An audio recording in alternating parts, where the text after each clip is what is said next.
ఎవరైతే మీ మాట వినటం లేదో వాళ్ళ వెంట్రుక మీ దగ్గర ఉంటే చాలు, ఆ వెంట్రుకను గాజు సీసాలో వేసి దాన్ని తీసుకెళ్ళి భూమిలో పాతిపెట్టి వచ్చినట్లయితే 7 రోజుల్లో వాళ్ళు ఎక్కడున్నా సరే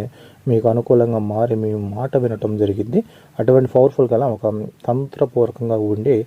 ప్రక్రియ ఈరోజు మీకు నేను తెలియజేయటం జరుగుతుంది. ఎవరైతే మీ మాట వినాలనుకుంటున్నారో వాళ్ళు మీ భర్త కానీ, మీ భార్య కానీ, మీ అత్త మామలు కానీ, లేకపోతే తల్లిదండ్రులు కానీ, మీ పిల్లలు కానీ, మీ బిజినెస్ పరంగా ఎవరైనా సరే ఏ టు జెడ్ దీంట్లో ఏ టు జెడ్ ఎవరైనా సరే వాళ్ళు మీకు అనుకూలంగా ఉండాలనుకుంటున్న వాళ్ళ వ్యక్తుల వెంట్రుక అనేది ఒకటి మీ దగ్గర ఉండాలి. ఆ వెంట్రుక తీసుకొని శనివారం రోజున ఒక చిన్న గాజు సీసా తీసుకొని ఆ గాజు సీసాలో ఈ యొక్క వెంట్రుకను వేసి దానిలో ఒక పచ్చ పసుపు కొమ్మును వేసి 7 బియ్యపు గింజలు దాంట్లో వేసి దానికి మూత పెట్టి దాన్ని తీసుకొని వెళ్ళిపోయి ఎవరు చూడని ప్రాంతంలో, ఎవరు తిరగని ప్రాంతంలో భూమిలో కప్పెట్టి వచ్చినట్లయితే మళ్ళీ శనివారం కల్లా ఎవరైతే మీ మాట వినని వాళ్ళు ఉన్నారో వాళ్ళు మీ కాళ్ళ దగ్గరకు రావటం జరిగింది.